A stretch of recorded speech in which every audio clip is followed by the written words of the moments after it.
Assalamualaikum warahmatullahi wabarakatuh. Apa kabar? Saya Heru Beno Arif dari Forum News Network. Menteri Kelautan dan Perikanan Sakti Wahyu Trenggono menyampaikan sebuah pernyataan yang sangat mengejutkan. Ini soal pembongkaran pagar laut di pantai utara Banten oleh TNI Angkatan Laut. Trenggono meminta agar pagar laut itu jangan dulu dibongkar, karena itu kata dia merupakan barang bukti yang sedang dilakukan pengusutan. Apa sesungguhnya yang terjadi? Bukankah pembongkaran pagar itu dilakukan oleh TNI Angkatan Laut karena perintah dari Presiden Prabowo? Apakah Menteri Kelautan membangkang dan melawan perintah Presiden? Bersama dengan pernyataan Menteri Kelautan itu, hari ini TNI Angkatan Laut ternyata tidak melanjutkan pembongkaran pagar itu. Alasannya itu sedang dilakukan evaluasi, ya. Padahal kemarin katanya mereka itu akan melakukan pembongkaran dan targetnya setiap hari 2 kilometer, dan itu mungkin diperkirakan bisa mereka selesaikan dalam waktu 10 hari. Saya tadinya memperkirakan 15 hari ya, karena 2 meter 30 dibagi 2. Kalau pencabutan tunggu dulu dong. Kalau sudah ketahuan siapa yang nanam, ya maksudnya yang memasang pagar bambu itu, segala macam kan lebih mudah. Kalau nyabut kan gampang ya, kata Menteri Trenggono itu di sela-sela acara bersih laut di Pantai Kedonganan, Jimbaran, Bali hari ini, hari Ahad tanggal 19 Januari 2025. Seperti kemarin saya mendengar berita ada pembongkaran oleh institusi Angkatan Laut misalnya. Ya saya nggak tahu, harusnya itu barang bukti. Setelah dari hukum terbukti, terdeteksi, dari proses hukum baru bisa. Maksudnya itu bisa dicabut pagar bambunya ya. Sampai di sini pernyataan Menteri Trenggono cukup masuk akal kalau benar seperti itu yang dia katakan. Karena berdasarkan penjelasan dari Dirjen Sumber Daya Kelautan dan Perikanan, Pung Nugroho, yang tanggal 9 Januari lalu memimpin penyegelan itu, mereka tengah melakukan penyelidikan dan dalam waktu 20 hari ke depan itu baru akan dibongkar. Artinya setelah ketahuan siapa yang memiliki pagar itu. Kalau 20 hari dan waktu itu penyegelan tanggal 9 Januari, kan berarti pada tanggal 29 Januari mendatang itu pagar itu dibongkar setelah mereka mengetahui siapa pemilik pagarnya. Masalahnya ini Menteri Trenggono kemudian menyebut bahwa mereka mendapat informasi pemilik pagar itu adalah nelayan. Nah, ini yang jadi masalah ini. Kami mendapat informasi katanya perkumpulan nelayan yang memasang pagar bambu itu ya, sudah beberapa kali dipanggil oleh Dirjen PSDKP, ini pengawasan sumber daya kelautan dan perikanan, tapi belum datang.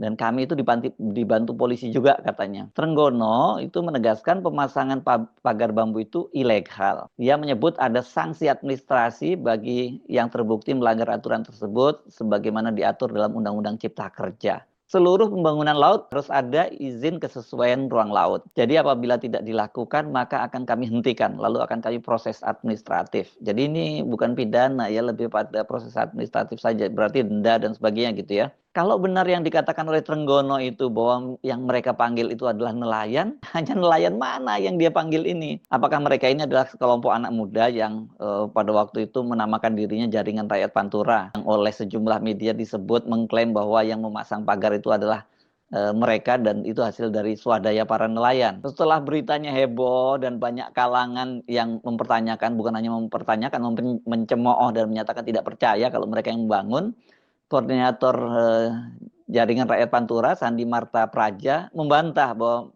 mereka pernah mengklaim membangun pagar laut sepanjang 30,16 km itu. Saya menyaksikan ini, saya nonton ini ketika dia dihadirkan dalam sebuah talkshow di sebuah stasiun televisi. Sandi menyatakan dia nggak pernah kok mengklaim membangun pagar itu katanya.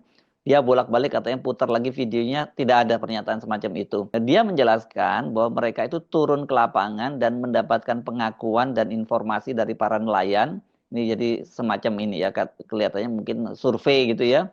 Pagar itu dibangun oleh para nelayan secara swadaya untuk mengantisipasi bencana megatrust yang dapat menyebabkan tsunami dan merusak pantai serta infrastruktur. Ya, namun seperti Anda ketahui semua, saya kira pengakuan Sandi itu termasuk Anda ya, pasti nggak percaya dan banyak orang yang mentertawakan Sandi ini. Pembangunan pagar lebih dari 30 km itu biayanya itu diperkirakan menelan puluhan miliar gitu, dan tidak mungkin dilakukan oleh nelayan. Ini kan pendapatan nelayan aja sehari waktu sebelum ada pagar cuma 150.000, dan kemudian ketika ada pagar itu turun jadi 50 sampai 70.000, kok bisa Pak membangun pagar sampai 30 km, dan apa kepentingannya para nelayan memikirkan megatrust, terus kemudian sampai soal abrasi dan menjaga infrastruktur. Nggak mungkin lah nelayan pikirannya sejauh itu. Buat mereka itu mikirkan hidup sehari-hari saja sudah buat mereka sudah sangat berat. Anggota Komisi 4 DPR RI dari fraksi PKS, Johan Rosihan, yang turun ke lapangan itu mendapatkan informasi dan data dari lapangan, dan dia meyakini bahwa yang membangun pagar itu adalah PT Agung Sedayu Group. Dia nggak percaya kalau ada nelayan swadaya yang bangun pagar itu. Agung Sedayu Group ini milik Taipan Aguan. Dia mendapatkan proyek strategis nasional di era Jokowi untuk membangun kawasan wisata Tropical Coastline. Ya, ini di Pantai Indah Kapuk 2, dan bersama dengan itu mereka juga melakukan pembebasan lahan untuk pembangunan perumahan Pantai Indah Kapuk 3 sampai 11. Itu di sepanjang kawasan yang kini dipagar itu. Tetapi belakangan setelah mereka mendapatkan PSN, pelang-pelangnya diubah menjadi Pantai Indah Kapuk 2 semua gitu. Itu yang oleh Said Didu disebut menyelundupkan hukum itu ya, ngakalin hukum lah gitu. Atau kalau kata Menteri ATR itu mendompleng gitu, mendompleng proyek strategis nasional. Ini pagarnya itu kalau dilihat dari peta desanya itu meliputi 16 desa di 6 kecamatan dan 5 kecamatan di Tangerang dan 1 kecamatan di Serang. Ini luas banget ya, karena kan ini yang pagarnya panjangnya, belum luasnya itu. Bukan hanya Johan Rosihan yang meyakini pagar itu dibangun oleh Pantai Indah Kapuk, para wartawan, LSM, tokoh-tokoh nelayan di kawasan itu juga, kemudian tentu saja Said Didu menyebutnya nama Aguan yang melalui Agung Sedayu Group yang melalui proyek itu. Kalau Said Didu sih nggak perlu dipertanyakan lagi ya, karena sejak awal kan dia tegas menyebut Agung Sedayu Group itu tengah membangun negara dalam negara. Pada waktu itu dia menyebutnya sampai 100.000 hektaran yang lahan akan dibebaskan itu.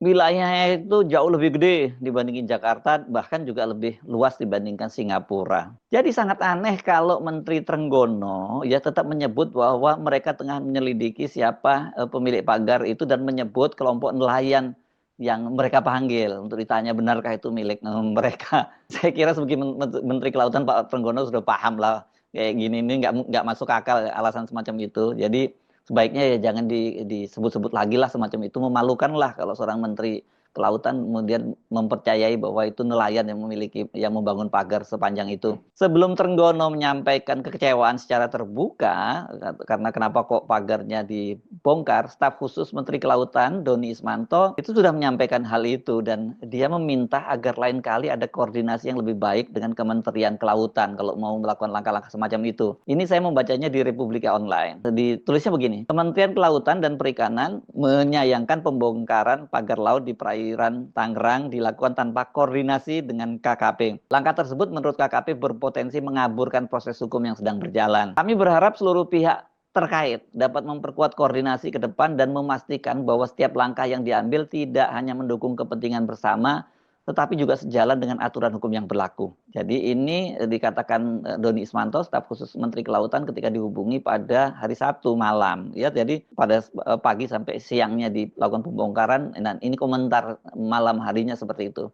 Dan kemudian dijelaskan bahwa ada 600 personil dari TNI AL bersama nelayan yang melakukan pembongkaran pada hari Sabtu itu, dimulai pada pukul 8.30, dan menurut Doni, penyidikan terhadap pemagaran laut sepanjang 30 km yang ada di Teluk Naga, Kabupaten Tangerang, Banten itu tetap akan berlanjut meskipun telah dilakukan pembongkaran. Jadi ini proses penyidikan terkait kasus itu terus berjalan, termasuk pemanggilan pihak-pihak yang diduga terkait. Doni menyatakan bahwa KKP bekerja sama dengan aparat penegak hukum untuk memastikan akuntabilitas dan transparansi dalam penyelesaian kasus tersebut. Tadi disebutkan oleh Menteri KKP, Menteri Kelautan itu bekerja sama dengan polisi. Dan Doni menyatakan KKP berkomitmen untuk memastikan bahwa semua tindakan yang berkaitan dengan pengelolaan dan perlindungan ruang laut dilakukan sesuai koridor hukum. Sebagaimana ditegaskan oleh Menteri Pak Sakti Wahyu Trenggono, pagar laut di Tangerang statusnya disegel oleh KKP sebagai barang bukti dalam proses penyidikan untuk mengungkap pihak yang bertanggung jawab atas pembangunannya. Katanya. Doni katanya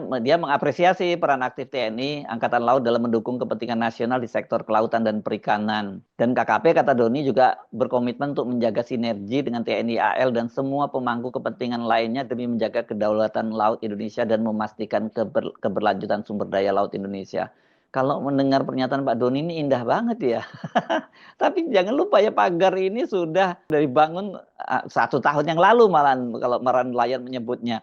Kenapa baru sekarang ini ribut-ribut, dan ternyata pagar semacam ini kan bukan hanya di Tangerang, banyak di tempat-tempat lain ya di Indonesia ini. Tapi oke lah, kita ikuti lagi apa penjelasan Doni. Dia menyatakan, berbekal komunikasi dan kerjasama yang baik, kami yakin tantangan ini dapat diselesaikan secara efektif untuk kepentingan masyarakat dan negara. Nah, siapa ya yang dimaksud oleh Doni Ismanto koordinasinya kurang baik itu? Pembongkaran kan dilakukan oleh TNI AL sebagaimana disampaikan oleh Komandan Lantamal 3 Brigjen Marinir Hari Indarto. Itu mereka mendapat perintah langsung dari Presiden, ini yang disampaikan kepada Kepala Staf TNI Angkatan Laut Laksamana Muhammad Ali. Sebagai prajurit, ketika Presiden sebagai pemimpin tertinggi memerintahkan, pasukan pasti langsung bergerak. Kalau tidak, bisa disebut insubordinasi. Di militer, melawan perintah atasan, apalagi itu berasal dari Presiden, hukumannya itu sangat berat. Jadi mereka tanpa babi bu langsung hajar aja di lapangan gitu ya.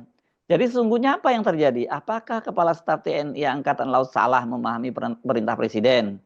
Tapi kalau kita menyimak pernyataan Ahmad Muzani, Ketua MPR yang juga Sekjen Partai Gerindra, dapat dipastikan bahwa Kepala Staf TNI Angkatan Laut tidak salah memahami perintah Presiden. Ahmad Muzani pada tanggal 15 Januari menyatakan perintah Presiden tegas, cabut dan usut. Dan itulah yang kemudian dilakukan oleh TNI Angkatan Laut ya. Tapi hanya mencabut saja, kalau ngusut itu bukan ranahnya TNI Angkatan Laut. Sementara kalau maunya Menteri Kelautan tadi kan, maksudnya usut dulu, setelah jelas pemiliknya baru dicabut. Kalau seperti itu, justru pertanyaannya, mengapa Menteri Kelautan tidak menjalankan instruksi Presiden? Apakah itu bisa diartikan melawan perintah Presiden? Ya, lepas siapa yang benar dan siapa yang salah, di lapangan itu sekarang ini terjadi perkembangan yang menarik. Hari ini ya, itu tidak ada operasi pencabutan lagi ya, seperti yang dilakukan kemarin, pencabutan pagar besar-besaran. Dihentikan hari ini ya, atau tentara TNI nyebutnya ditunda dulu. Dinas Penerangan TNI Angkatan Laut mengatakan operasi pembongkaran belum dilanjutkan karena masih melakukan evaluasi. Mereka sedang menunggu hasil evaluasi setelah pembongkaran pertama pada hari Sabtu kemarin. TNI AL mengaku mereka memiliki kendala dalam penggunaan material atau armada dalam proses pembongkaran pagar laut. Kapal jenis tugboat yang dapat membongkar pagar dengan efektif justru tidak dapat digunakan karena kedalaman laut yang dangkal di lokasi pagar itu. Pada pembongkaran hari pertama, mereka mengandalkan kapal dan speedboat yang menampung pasukan. Jadi memang bukan untuk bongkar-bongkar semacam itu ya. Ini saya lihat memang speedboatnya untuk menampung pasukan, mengangkut pasukan, juga digunakan untuk menarik pagar-pagar tadi ya, seperti yang kita lihat di dalam video ini akan terlihat ini menggunakan speedboat ya. Dan katanya sih mekanisme tersebut dinilai terlalu lama dan membongkar pagar laut yang panjang, untuk membongkar pagar laut yang panjangnya sampai 30,16 km itu. Nah, kapan mau dilanjutkan? Dinas Penerangan Angkatan Laut menyatakan mereka belum bisa memastikan kapan operasi pembongkaran pagar laut itu akan dilanjutkan. Mereka minta ini wartawan terus menantikan informasi selanjutnya ya, nanti akan ada update. Nah, ini kok jadi mencurigakan ya. Setelah ada permintaan agar dihentikan oleh Pak Menteri Kelautan, itu kemudian sekarang dihentikan juga oleh TNI Angkatan Laut, padahal itu katanya perintah Presiden. Semoga benar nih argumen yang diajukan, termasuk yang dikatakan oleh Menteri Kelautan, walaupun sekali lagi, jujur saya bingung kalau alasannya untuk pengusutan itu nelayan yang dipanggil itu belum datang gitu. Padahal manggilnya bersama polisi, kok nelayan yang dipanggil ya. Dan oke, nelayan dipanggil untuk bagian penyidikan sih nggak ada masalah sebagai saksi. Tapi kan Pak Trenggono tadi menyebutnya bahwa dia mendengar itu pagar dimiliki oleh nelayan. Ini kan udah pokoknya nggak masuk akal deh kalau disebut nelayan yang punya itu. Jujur, sejak awal kalau kita amati di media sosial, banyak yang ragu loh sebenarnya dengan adanya pengusutan yang serius dalam kasus pagar laut ini ya. Apalagi kalau itu kan melibatkan korporasi besar yang selama ini dekat dengan kekuasaan. Nah, tapi ketika akhirnya pemerintahan Prabowo itu bertindak tegas ya, itu kan kemudian banyak sekali harapan yang tinggi atau euforia lah kita bisa sebutnya dari publik gitu, bahwa kali ini memang pemerintahnya Prabowo itu beda dengan pemerintahnya Jokowi ya. Nah, ini kredibilitas pemerintahnya Prabowo itu ini jelas jadi pertaruhannya. Ini dalam kasus pagar ini ya. Bayangkan loh ya, soal pagar aja nih kalau sampai kemudian mentok, waduh, saya nggak tahu. Saya kira mungkin tadi itu euforia yang sudah membuncah itu bisa kempes lagi gitu ya. Kenapa? Karena berarti pemerintahnya Prabowo nggak beda dengan pemerintahnya Jokowi yang tunduk dan bahkan sangat memanjakan para oligarki. Apakah harapan ini kembali pupus dan hanya berumur sehari saja? Aduh, ini saya kasihan banget ya rakyat kita itu cuma cepat bahagia sehari saja gitu ya. Semoga tidak ya. Dan sekali lagi pertaruhan ini adalah pertaruhan buat kredibilitas pemerintahan Prabowo dan khususnya Presiden Prabowo. Semoga nggak seperti itu ya realitasnya ya. Saya Harus Arif dari Forum News Network. Sampai jumpa lagi. Wassalamualaikum warahmatullahi wabarakatuh.